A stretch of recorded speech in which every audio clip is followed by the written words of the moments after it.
down there fully exposed to the elements is doing it very, very tough.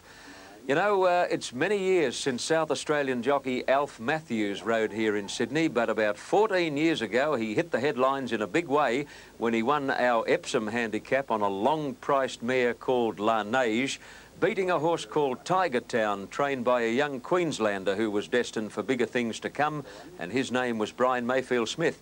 This year, Brian will saddle up eastward in the Tramway handicap, and Alf Matthews is riding number 18, Cheval Cavalier. Do you know anything about that horse, Ken? Yes, John, they say he's a very, very good horse. I think he's won 4 of his last 5, and he's certainly destined for bigger things.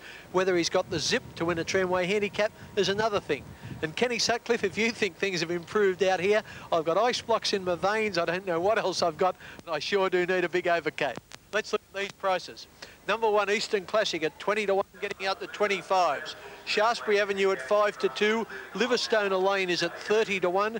Number 4, Merimbula Bay, 16s out to 20s. Happy Sailing, 33. The Kiwi, Mr. Megabucks, is a 9 to 1 chance. Spot the Rock is 4 to 1. 66, Just Trish and Eastwood. Prince Salieri, he's been specced in the betting into about 8 to 1 now, $8.90 to be exact. Ridden by Kenny Russell. 15 to 1 Easy Prey. She's got a chance the way the track is. 80 Greek Prince. Majestic Boy, he's my tip. I think he's got a super chance and he's good odds. He's a 10 to 1 shot.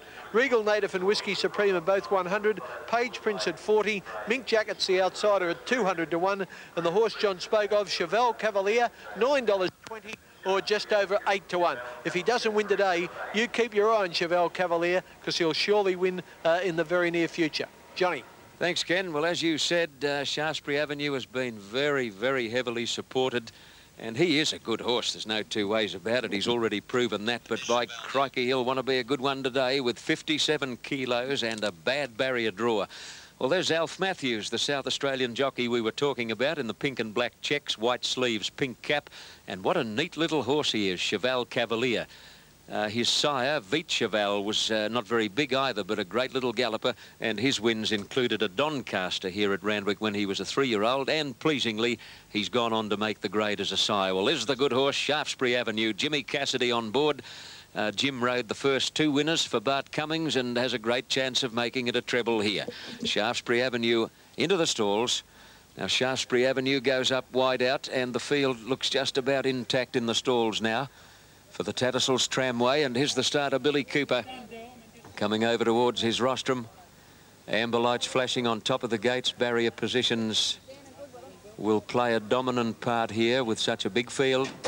There's one through the gate, Spot the Rock, but he travelled not very far, 50 or 60 metres, and his rider, Mick Dittman, was able to bring him to a halt. Clerk of the course quickly in pursuit, about to pick up the big grey, and Spot the Rock will return to the stalls. Well, that was bad luck. These starting gates are a fairly delicate piece of machinery. The gates are held together by magnetic plates, as a matter of fact. Magnetism is the thing that keeps the gates closed.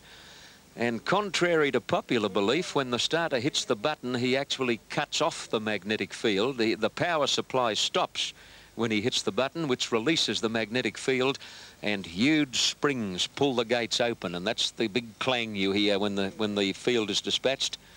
Well, Spot the Rock was keen to race. He's gone, gee, must have gone close to 200 metres down the track before the clerk of the course was able to get hold of him, and they now turn their heads for home.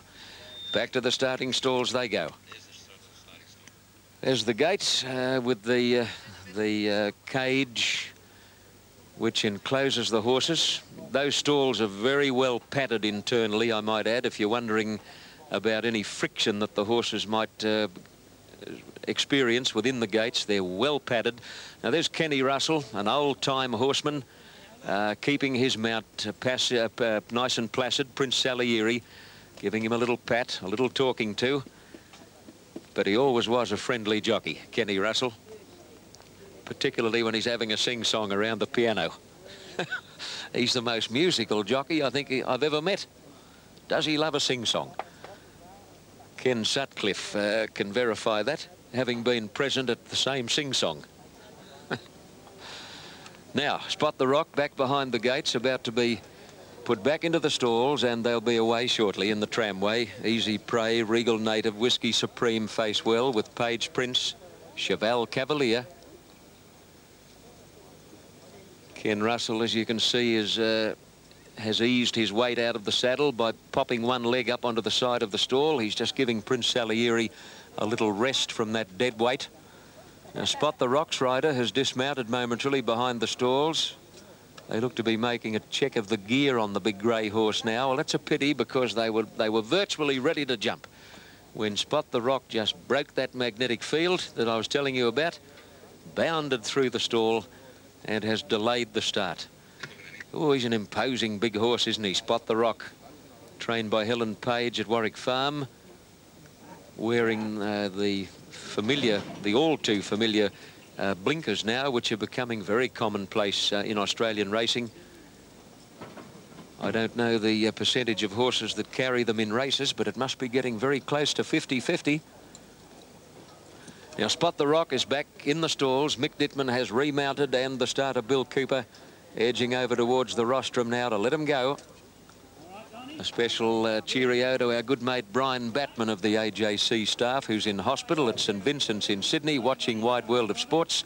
From everybody at Randwick, Batman, hope to see you back shortly.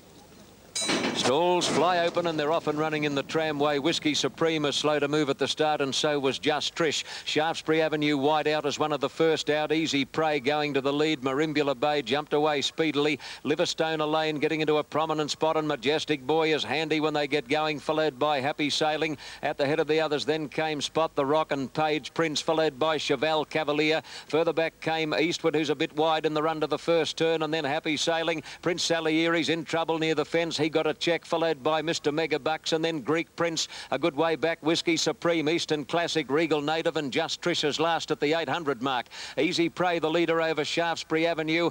Page Prince is trapped out wide as they come to the 600 mark, followed by Marimbula Bay, Majestic Boy, Eastwood, Happy Sailing. Mink Jacket can't get on the track. She's 5 and 6 deep as they near the turn, and then Spot the Rock, and further back Cheval Cavalier, followed by Eastwood, Greek Prince, Prince Salieri, Whiskey Supreme, and then Just Trish and Mr Megabucks as they turn the corner. Over the rise, Easy Prey led Shaftesbury Avenue, about to grab her. Page Prince is still there. Liverstone Lane putting in a run. Then Marimbula Bay, followed by Majestic Boy, who's badly checked at the 200. Shaftesbury Avenue headed Easy Prey. Liverstone Lane can't get to them. Cheval Cavalier wants to hang in under pressure, but the big chestnut Shaftesbury Avenue is going to prove too good. There's a big win in the Tramway. Shaftesbury Avenue beat Liverstone Lane. Third's close, Cheval Cavalier or Easy Prey, followed by Marimbula Bay, Spot the Rock. Then Mr Megabucks, Just Trish, Page Prince, Prince Salieri from Eastwood. Majestic Boy had no luck in the straight. Happy Sailing next, and then Greek Prince, Whiskey Supreme, Regal Native, and the last two, Mink Jacket and Eastern Classic in Tattersalls Tramway.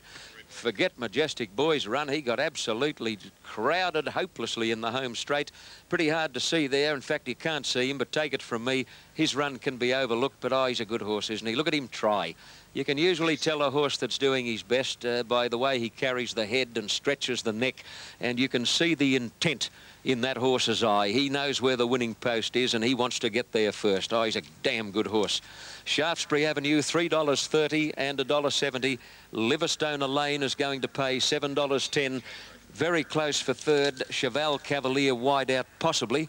Number 18, a place dividend of $3. You've seen a real good horse on Wide World of Sports.